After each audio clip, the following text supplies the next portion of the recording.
Hey everyone, welcome back to All Things Private Practice. I am going to embark on a solo series, which is quite rare on this podcast, though his was meant to be more interview style, I think, after I got going and found my rhythm. But I really enjoy interviewing, but I want to talk about some really important topics that are happening in our industry. So today, as I sit here recording, it is the middle of November, 2025. We are probably in an economic place financially where things feel really uncertain. There's a lot of anxiety, uncertainty, fearfulness, scarcity, insecurity, and understandably so. I mean, I can't predict the future. I'm not an economist, but I do forecast quite well, and pattern recognition is definitely a strength of mine. So that is kind of why I started the Beyond Private Practice Recession-Proof. Words are hard today, y'all. Beyond Private Practice Recession Proofing Intensive is because I kind of read the writing on the wall. I don't know where the future of private practice goes, but I do think that as we move into 2026, things get dicey. What do I mean by that?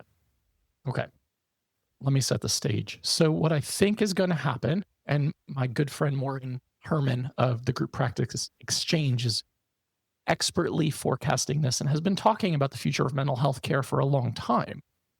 But as we see more VC or venture capital based group practices expand, including conglomerates like Headway, Alma, and other group practices that are owned by very large, wealthy organizations who are going to start taking over smaller practices and expanding and using their vast amount of resources for marketing, SEO, controlling a large portion of the online real estate, so to speak. And I also think what's going to happen as we are moving into the era of ACA, healthcare uncertainty, increases in premiums, removals of subsidies and tax credits, and insecurity, and people who will go back to not having healthcare. We're going to see a lot more uninsured human beings. And I think that's going to mean that a lot of people are going to go with the healthcare plan that they can afford, right? And that might be simply catastrophic coverage only, which is really fucking unfortunate in this country where we are a for-profit healthcare system, for-profit everything, really, right? And ultimately, what I think is going to happen is that we're going to start to see reductions in client inquiries and calls. Some of you may already be experiencing this right now. My group practice that I run, Resilient Mind Counseling, hit the first lull that we've ever had in a 4-year span over the last month. I am constantly trying to create ways to bring more calls in so that our clinicians can maintain their lifestyle and have a steady paycheck, and so that everyone stays full to their best of their ability. And that includes revamping SEO, Google Ad strategies, creative marketing, trying to figure out ways to get in front of people, because we want to be who you think about when you start looking for a therapist. But the reality is, as we and so many group practices and private practices are struggling with call reduction, it's a weird paradox, because we know that stress and anxiety and dread right now are exponentially up in this country. And we also know that people are in survival mode financially, and they are having to cut back on decisions about where their money goes and where they spend it. Even if therapy is the best usage of their resources, people are going to choose to use their limited funding for things that are more immediate. And that might just be simple survival, paying the bills, paying the mortgage, paying the rent, getting another week or month of groceries, and that's kind of where we're heading. So my brain, unfortunately, is a blessing and a curse for myself, because I'm constantly in this mode of what could go wrong and how do I prevent it? How do I get out in front of it? And that's not just in small business ownership. That's all facets and areas of life. That's another conversation for a different day. But that is where my brain goes of okay, if we're moving into this time of uncertainty, how do we protect ourselves as mental health clinicians? How do we protect ourselves as small business owners? In my opinion, for those of you who are probably more entrepreneurial listening to this podcast, I think that we have to start diversifying income streams. We need to make sure that all of our eggs are not in one basket, so to speak. I priced dozens of eggs in the grocery stores. I thought grocery prices were going down, by the way. Anyway, we have to protect ourselves and we have to fortify the foundation. And what I think that means is like not being as reckless or impulsive in terms of where do I go from here and how do I monetize? How do I diversify? How do I spread myself thin? If therapy, one-on-one therapy feels strong, secure, and stable, build around that, right? Like don't let go of that to pursue other ventures that have been calling your name or exciting to you because, you know, if you're an ADHDer like myself, a lot of things feel exciting. And sometimes I do them impulsively or recklessly and without always thinking about like longer term consequence. So I think it's about thinking right now, how do I guarantee that I am bringing revenue in and paying my bills and my basic human needs? Okay. That's first and foremost for everybody. Number two is like, if that feels secure, how do we build off of that without relinquishing that income? Because I think we need to rely on certain levels of income, right? Like for me, I'm really grateful for our group practice and having that ownership because I've burnt myself out to no end. A lot of you maybe acknowledge this or know this by listening to my other podcast, Divergent Conversations, or following me on Instagram where I talk about autistic burnout a lot. I am beyond burnt out, okay? My plan for the rest of the year was not to work. It was to rest and recover because I have pushed myself so far beyond my limits, as you heard in my last episode, beyond burnout. And what happened, unfortunately, is that my wife is a federal employee, but a essential one. And with everything going on in this country, all of a sudden, we went from a 2-income household to a 1-income household. And I was like, shit, I do not have the energy or the creativity or the capacity to do anything, right? Like I've launched courses in the past and 2-day jump starts and create content creations and take the leap programs, et cetera. I was like, I don't have that in me right now. I really don't.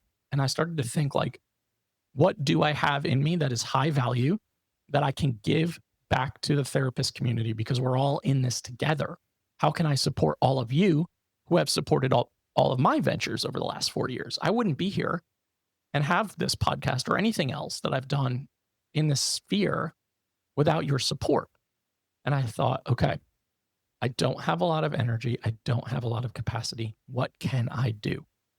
And then I thought, okay, I'll do a 2-day intensive. And then in order to like get people excited and interested and signed up, I'll do a free webinar that funnels into the intensive. And then I thought, do you really have the energy for a webinar and a 2 full-day intensive? And the answer was like, you really don't. And I thought, what if I did a half-day intensive and just scrapped everything else? 5 hours of business coaching and advice and support, but specifically focusing on podcasting, book writing, retreat hosting. 3 things that I have done fairly well at and with in the last 4 years. And I thought, okay, that I can do. I love talking about those things with people. I love talking about that with therapists who are moving beyond one-on-one therapy or beyond private practice. My goal actually coming into 2025 was to launch a 6-month beyond private practice cohort. I lost steam. I went into burnout. I scrapped it all and shut it all down because I just don't have it. You know, I can't commit to things that I know I can't do with 100% of myself. That's just my personality. And I thought I can't commit to 6 months. Like if I'm going to charge people a decent amount of money, I can't do it if I can't fully show up for them. So my goal was always to create beyond private practice because I love working with people who are looking to move beyond therapy and who are interested in doing the things that I've done over the last 4 years. So some of the things that I've done, right? Coaching programs, courses, building a group practice, hosting 20 plus retreats all over the world, which is why I'm probably so fucking burnt out. A keynote speaking engagements at multiple conferences, a TEDx, and now a 6-figure book deal. All of that has been very symbiotic. Oh, and the podcast, All Things Private Practice and Divergent Conversations, all of which has been really successful all of which I have monetized so that I make money doing all of these things. And I want to give it back to y'all. And All Things Private Practice is an MBCC CE provider. So I thought, how can I mix value so that you guys are not breaking the bank? Give away all of that knowledge, experience, and information, because what I don't want you to do is get caught up in that like self-doubt, imposter syndrome, perfectionism place that we all, have been in, including myself. My motto is doubt yourself, do it anyway. And how can I help you work through those mindset blockages to get started? Because I think that's such a struggle, is how do I get started? Or I don't know how to, right? And then work through that mentality of, do I even have anything meaningful to say? Is anyone really going to listen to me, etc.? I believe you all have a story to tell. The struggle area is like, how do we get that story out? Where do we put it? If that means you've been interested in writing a book, if that means you are interested in starting or growing a podcast, if that means you are interested in hosting retreats, that is what this intensive will be for. We are going to focus on those three things specifically. We'll interweave a little bit of speaking opportunity and engagement too, because I think that all four of those things are really cohesive. They all build on each other, and they all create that know, like, and trust factor that we need if we're going to do any of these things successfully. So I decided 5 hours of breakout, like group coaching and training, 4 MBCCEs, templates, roadmaps, a follow-up body double accountability virtual event so that we can check in and continue the momentum. And then working through that mindset stuff. That's the stuff that really holds us back. The stuff that tells us that idea is good, but it's better for someone else, or someone else is already doing that. Or why would anyone listen to me? We're going to work through that. That's been a big part of my evolution as a small business owner. And then I'm going to price it at $299. Typically, if I had to be conservative in my pricing, I think a 5-day intensive or 5-hour intensive like that would cost at least $2,500, if not more. But I want to ensure that I can help a lot of you. And I also need to take care of my own household financially, because things are a fucking mess out there. So that's what this is about. And that's what I want you to focus on. Even if you don't join the intensive, thinking about, what is my foundation? What do I know I can do consistently and securely that I feel really confident about going into 2026? Then, are there other things that I have been interested in, and how do I start building them in? But what I don't want you to do is dive in head first. What I don't want you to do is give up like your steady income that's coming in right now. I'm going to teach you how to do this with clarity and confidence, because otherwise it will feel reckless, without a plan, without direction. You'll spread yourself thin, and then you'll be really overwhelmed and frustrated, and potentially have spent an enormous amount of resources trying to navigate that. And that is not what we want. So make sure that if you're interested, you're signing up for that Beyond Private Practice Recession-Proofing Intensive. Make sure to listen and follow and subscribe to this podcast. Share it with your friends and your colleagues right now. I think we need support more than ever. And I'm really looking forward to it. As of right now, already 35 of you have signed up for that event, and we still have a month to go. So I am really, truly excited to spend that day with you, picking my brain, offering advice, offering support, because I want you to avoid the pitfalls and the mistakes and the stumbling blocks that I have experienced. There's no reason to do that. If I can help you avoid those things, and get you hours of your time back and save you money, then that's my goal. Doubt yourself, do it anyway. And I will see you on the next episode. And hopefully I will see you on Friday, December 12th, for that Beyond Private Practice Intensive. And that will be in the show notes and on my website.